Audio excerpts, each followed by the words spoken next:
Welcome back to the channel, every pony. Happy 4th of July to my American viewers. Y'all have fun and stay safe this weekend. But we have an absolute banger of a video for you here today. We'll be discussing the pathetic state of the video game industry, because if the news from the past couple weeks is anything to go by, we are officially entering the dark ages of consumer rights in gaming. Let's start with the biggest offender in the room, Grand Theft Auto 6. Rockstar Games has thrown down the $100 base price gauntlet for the rest of the industry to follow suit. And yes, the Ultimate Edition is effectively the base price, because no one who's been waiting for over a decade for GTA 6 to come out is gonna buy the gimped $80 version with more arbitrarily gated content than a modern Ubisoft game. Let's look at the top revenue charts for PlayStation. Do you see the gimped $80 version in the top 18? Of course not.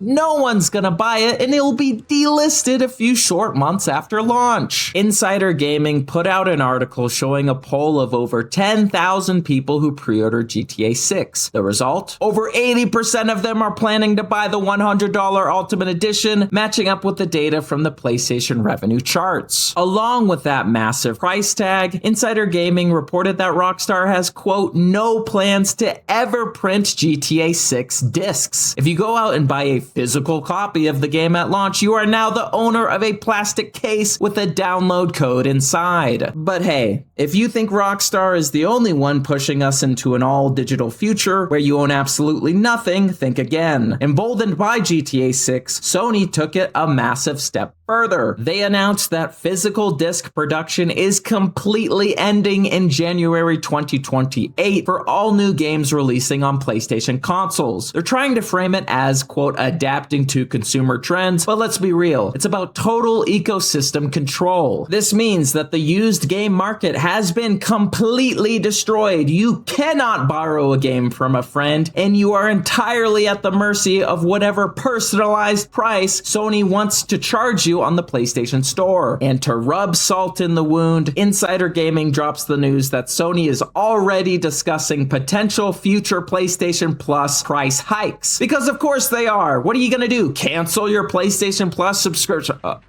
Sony isn't stopping at killing physical games and hiking prices. They're also doubling down on the most exhausting trend of the decade. Sony wants to revitalize the market with more live service games. Even if you have an expensive flop or two like Concord or Marathon, the endless live service treadmill must continue, because they don't just want $100 from you up front anymore. They want maximum revenue for minimal effort. And before you say anything about Xbox, they're doing the exact same thing with the upcoming Project Helix, effectively ending the console wars, because honestly, is there any meaningful difference between the upcoming PS6 and Project Helix? Both are digital only, over $1,000, and will have a marginal at best difference in performance. The whole appeal of the console was your physical collection. With that gone, the only modern platform with the possibility of game preservation is PC. Now, at this point, you're probably thinking, hey, isn't there anyone fighting back against this? What about consumer advocacy? Are we fucked? Well, we are, because Dexerto reported that the very first US Stop Killing Games bill has failed in the California State Committee. The movement did this with $0 in corporate funding and came just 3 votes short of advancing. But the ESA, whose primary job is to influence lawmakers and oppose any legislation that might hurt the profits or control of major gaming publishers, lobbied hard against it and killed it.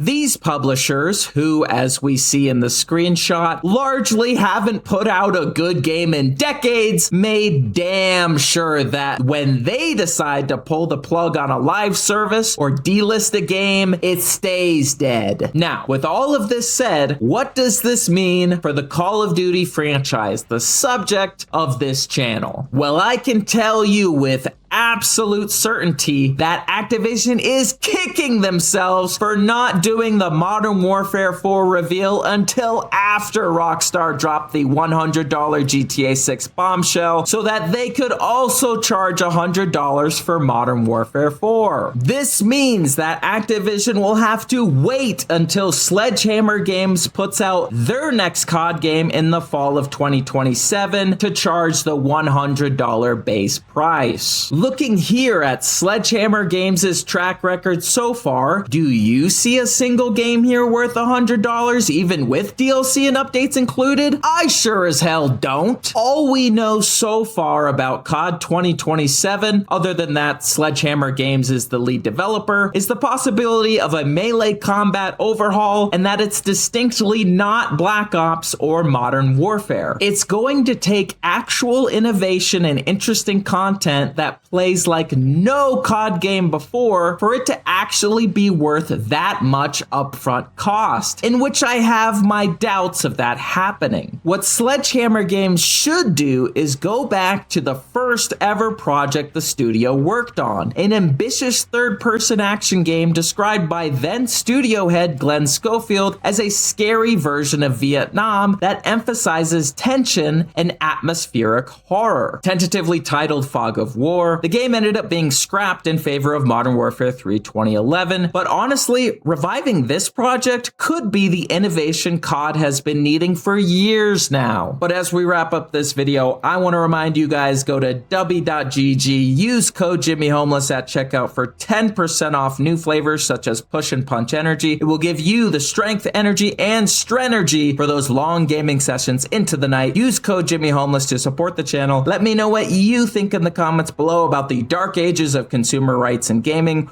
or COD 2027, and have a nice day.